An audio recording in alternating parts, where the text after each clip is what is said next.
నమస్తే, welcome to our channel. నేను సిరి. తొలిసారిగా షర్మిల భారతిరెడ్డిపై మాట్లాడారు. తన గురించి అంటే జగన్మోహన్ రెడ్డి గారి వైఫ్ అయిన భారతిరెడ్డిపై తను వ్యాఖ్యానించారు. ఏమని చెప్పారంటే తన భర్త అనిల్ కుమార్ ఇంకా వదిన భారతిరెడ్డి కలిసి సోనియా గాంధీతో భేటీ అయ్యారు, ఆ నిజం చెప్పగలరా అని చెప్పేసి తను సూటిగా ప్రశ్న అయితే సంధించారు. సో తను చెప్తుందా లేదా, అసలు ఏంటి ఆ రోజు భేటీ, ఆ సీక్రెట్ భేటీ ఏంటి అనేది మనతో చర్చించడానికి మనతో పాటు ఉన్నారు ప్రముఖ సీనియర్ పొలిటికల్ అనలిస్ట్ అంకమరావు గారు. నమస్కారం సార్. నమస్తే శ్రీ గారు. సార్, ఇప్పుడు చూస్తున్నాం మనం షర్మిల గారు సభలో ఉన్నారు. అదే సభలో ఏంటంటే ఫస్ట్ టైం మనము భారతిరెడ్డి గారి గురించి మాట్లాడారు. అంటే ఏంటంటే తన గురించి మాట్లాడింది ఏంటంటే భారతిరెడ్డి గారికి అన్నీ తెలుసు కానీ ఏం తెలియదు అన్నట్టు ఉంటున్నారు.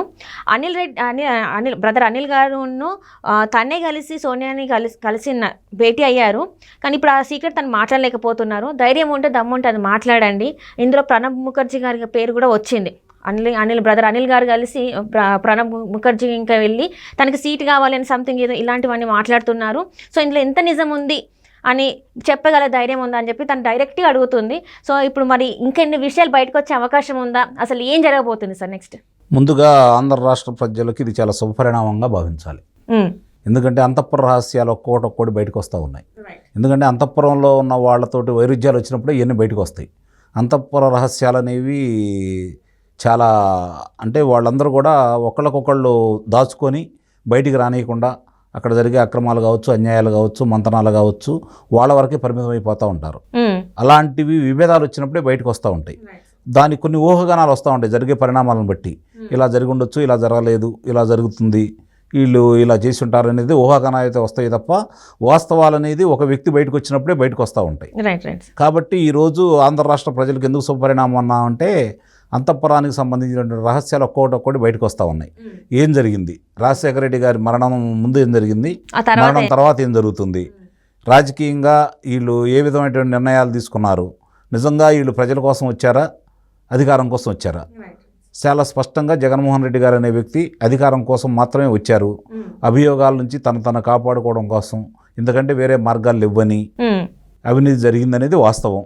అది కళ్ళ ముందు స్పష్టంగా కనపడతా ఉంది. ఎవరన్నా ఎవరు కాదన్నా కూడా అధికారాన్ని అడ్డం పెట్టుకుని డబ్బులు మాత్రమే సంపాదించాడు, అందుట్లో ఎలాంటి సందేహం కూడా లేదు. మరి అదే 2009 సెప్టెంబర్ తర్వాత తండ్రి గారు చనిపోయిన తర్వాత మళ్ళీ ఇంకా ఏ ఒక్క వ్యాపారం మొదలు పెట్టలేదు కదా ఆయన. అప్పుడు తండ్రి ఉన్నప్పుడు మాత్రమే వ్యాపారాలు చేసి లబ్ధి పొందిన వ్యక్తి, అంత వ్యాపారం మీద అంత పట్టున్న వ్యక్తి తండ్రి చనిపోయిన తర్వాత మరి వ్యాపారాలన్నీ ఎందుకు అట్లా ఆగిపోయినాయి, కొత్త వ్యాపారాలు ఎందుకు మొదలు పెట్టలేదు? ఇది ప్రజలందరూ ఈరోజు గుర్తించారు.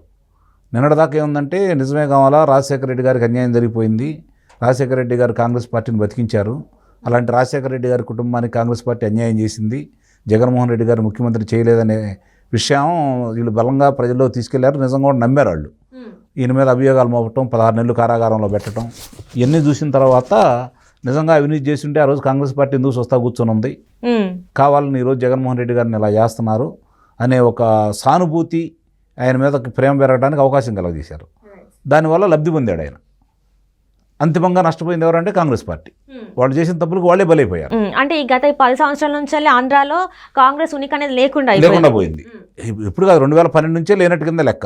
ఎందుకంటే ఉప ఎన్నికల్లో భారీ విజయం సాధించడం ఆయన, దాంతో దృష్టిలో పెట్టుకున్న తర్వాత ఆ పార్టీ శ్రేణులు మొత్తం అటు వెళ్ళిపోయినాయి.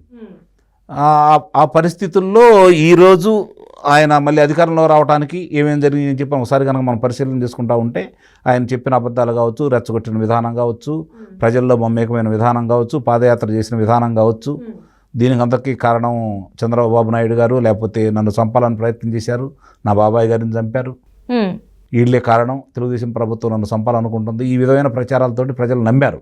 నిజమే కామోసు బాగా పెరిగింది. విమానాశ్రయంలో కోడికత్తోటి అది అంటే ఇక అన్నీ నమ్మారు వాళ్ళు. ఆయనకు అవకాశాలు కలిసి వచ్చినాయి. ఆ రోజు కలిసి వచ్చింది, ముఖ్యమంత్రి కావడానికి అవకాశం వచ్చింది. ప్రజలు మర్చిపోయారు. ఎందుకంటే రాజశేఖర రెడ్డి గారి సానుభూతిలో ఈయన సంపాదించిన ఆస్తుల గురించి, ఈయన చేసిన పనుల గురించి ప్రజలు మర్చిపోయారు. అవి పట్టించుకోవాలా. ఏ విధంగా ఉన్నారంటే ఎవరు సంపాదించుకోవట్లేదు, దొంగ అని వాళ్ళు ఎవరు, అందరూ అవకాశం వస్తే దోచుకోవడానికి ప్రయత్నం చేస్తున్నారనే భావన ప్రజల్లో ఉంది. కాబట్టి ఈయన ఇంకా మనుగడ సాగించగలుగుతున్నాడు. ఆ సమయంలో ఈయన నమ్మి జనం ఈయన చెప్పిన అబద్ధాలన్నీ నమ్మి ఈయనకి విజయం అద్భుతమైన విజయం చేకూర్చారు, అందుట్లో అనుమానం ఏముంది. అది మన ఆంధ్ర రాష్ట్రానికి సంబంధించినంత వరకు అన్న నందమూరి తర్వాత ఈయనకే దక్కింది. రాజశేఖర రెడ్డి గారికి అంత భారీ ఆధిక్యత ఇవ్వలేదు ప్రజలు, వీళ్ళకి మాత్రం ఇవ్వడం కూడా జరిగింది. ఓన్లీ జగన్మోహన్ రెడ్డి గారికి. ఇప్పుడు ఆ రోజు జరిగిన దాంట్లో 67 స్థానాలు వచ్చినాయి 2014లో. అవును సార్. ఉప ఎన్నికలు 2012 ఉప ఎన్నికల్లో ఒకటి తప్ప అన్నీ గెలుచుకుంటూ వచ్చాడు ఆయన. తర్వాత జరిగిన దాంట్లో మామూలుగా 67 స్థానాలు ఆయనకి ఇవ్వడం కూడా జరిగింది. ఇప్పుడు 151 స్థానాలు ఇచ్చారు ఆయనకి, 22 మంది లోక్సభ సభ్యులను కూడా ఇచ్చారు.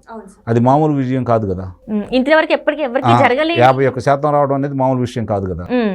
ఇవన్నీ పరిగణలో తీసుకున్న తర్వాత ఆయన సుపరిపాలన చేయకపోయినా కూడా ఎవరికి అన్యాయం చేయకుండా రాష్ట్ర అభివృద్ధికి గనక ఆయన ముందుకెళ్ళినట్లయితే ఆయనకి ఎలాంటి డోకా ఉండేది కాదు.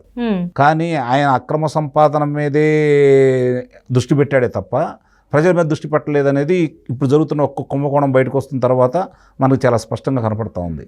నిన్నగాక మొన్న కాగువారి ఇచ్చిన దాంట్లో కూడా చూసుకుంటూ ఉంటే 90,000 కోట్ల రూపాయల పై చిలుకు ఎట్లా ఖర్చు పెట్టారో కూడా ఇప్పుడు వరకు లెక్కలే లేవు, ఏమైపోయినాయో కూడా లెక్కలు లేవు. 90,000 కోట్ల రూపాయలు, 90,000 కోట్ల రూపాయలు అంటే ఇవన్నీ ఇప్పుడు జనానికి ఒక్కోటి తెలుస్తూ ఉన్నాయి. ఎందుకంటే ప్రతిపక్షాలు బయట పెడతా ఉన్నాయి, స్వపక్షం వాళ్ళు బయట పెడతా ఉన్నారు, అట్లాగే తోబుటు బయట పెడతా ఉంది. కాబట్టి ఒక్కోటి ముప్పేట దాడి జరుగుతూ ఉంది ఈరోజు జరుగుతున్న పరిణామాలు. అందుకే నేను చెప్పాను శుభపరిణామం ఈరోజు ఆంధ్ర రాష్ట్రానికి.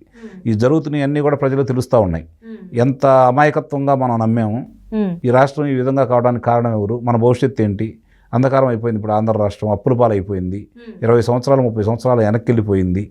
ఇదే 5 సంవత్సరాలు అదే ప్రగతి కన్నా కొనసాగినట్టయితే 2014 నుంచి 2019 వరకు మరి ఉద్యోగ కల్పన అందరికీ వచ్చుండేది, మరి అభివృద్ధి కూడా పయనించేది, నవనగరాల నిర్మాణం అవుతున్నట్టయితే ప్రపంచం మొత్తం ఆంధ్ర రాష్ట్రం కలిసి చూసేది.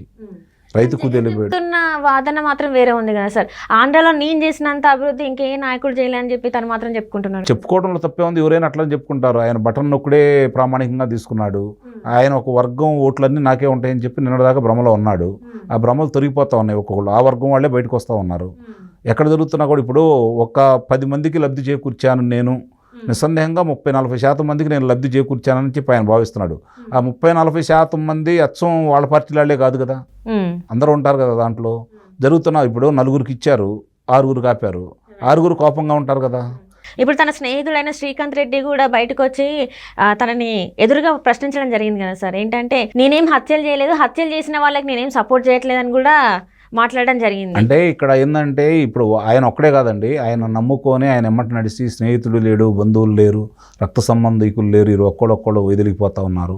అంతిమంగా ఆయన ఒక్కడు తప్ప మిగిలిన వాళ్ళందరినీ, ఆయన నమ్ముకున్న వాళ్ళందరినీ దూరం చేసుకుంటూ ఉన్నాడు. ఇది ప్రజలు కూడా వ్యతిరేకిస్తున్నారని చెప్పి స్పష్టంగా వాళ్ళకి అర్థమైపోయింది. కాబట్టి ఒక్కొక్కళ్ళు బయటకు వస్తూ ఇప్పుడు అదే అంతఃపుర రహస్యాలని వాళ్ళు బయటకు వచ్చి చెప్తేనే జనానికి అర్థమవుతాయి. ప్రతిపక్షాలు చెప్తే కావాలని చెప్పినట్టు అయింది. వాళ్ళ ప్రచారం కూడా అలానే చేసుకుంటాడు. ఎక్కడికి వెళ్ళినా ఏమంటున్నాడు, పిల్లలకి నేను మేనమావని అంటున్నాడు, అలాగే నేను పేదల పెన్నిధిని, పేదలకి పెత్తందారుకు జరుగుతున్న యుద్ధం అంటున్నాడు, నాకు పత్రిక లేదంటున్నాడు, ప్రసార మాధ్యమాలు లేవు అంటున్నాడు. మరి ఈ పత్రికలన్నీ ఎవరివి సార్? మరి ఆయన కాదుగా, ఆయన కాదు కదా, ముఖ్యమంత్రి కాదంటారు.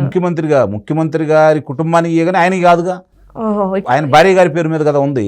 అంటే ఓకే సార్, అంటే ఇప్పుడు ఆయన చెప్పేది అంటే అంత పచ్చి అబద్ధాన్ని కూడా పదే చెప్పగలుగుతున్నాడు అంటే నేను చెప్పింది ప్రజలు నమ్ముతున్నారనే భావన ఉండబట్టే కదా. అది ఆయన ఏం చెప్పినా చెల్లుబాటు అవుతుందనే కదా ఆయన భావన.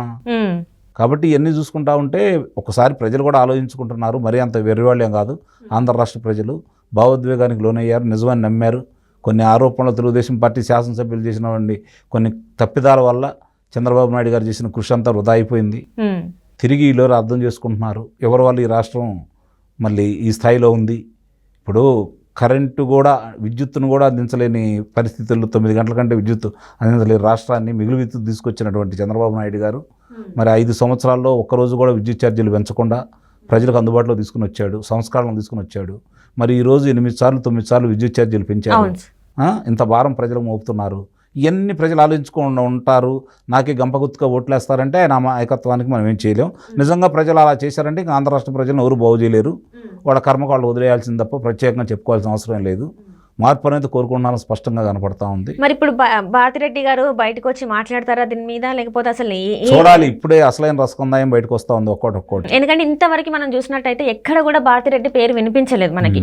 కానీ for the first time Sharmila గారు బయటికి తీసుకొచ్చారు. షర్మిల ఇంకా బ్రదర్ అనిల్ గారే వెళ్ళి మాట్లాడారని చెప్పి, ఐ మీన్ భారతిరెడ్డి గారు బ్రదర్ అనిల్ గారు వెళ్ళి మాట్లాడారని తెలిసింది. సో ఇప్పుడు దీని మీద రియాక్షన్ ఎట్లా ఉంటుంది అంటారు సార్? చూడాలి. ఆమె చాలా వ్యూహాత్మకంగానే ముందుకెళ్తున్నారు షర్మిల గారు.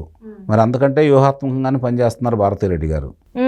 కాబట్టి ఇద్దరు ఉద్దండులే, దాంట్లో ఎలాంటి సందేహం లేదు. ప్రతివ్యూహాలు రచించడంలో చూడాలి ఎవరిది పై చేయి అవుతుందా. వాస్తవాలు అనేది ఇప్పుడు ఒక్కొక్కటి ప్రజలు తెలుస్తున్నాయి కాబట్టి వీళ్ళు ఇంకా మాట్లాడుకుంటా ఉంటే రాష్ట్ర ప్రజలకు మేలు చేసిన వాళ్ళే. ఒక్కొక్క అంశం బయటకు వస్తూ ఉంటుంది.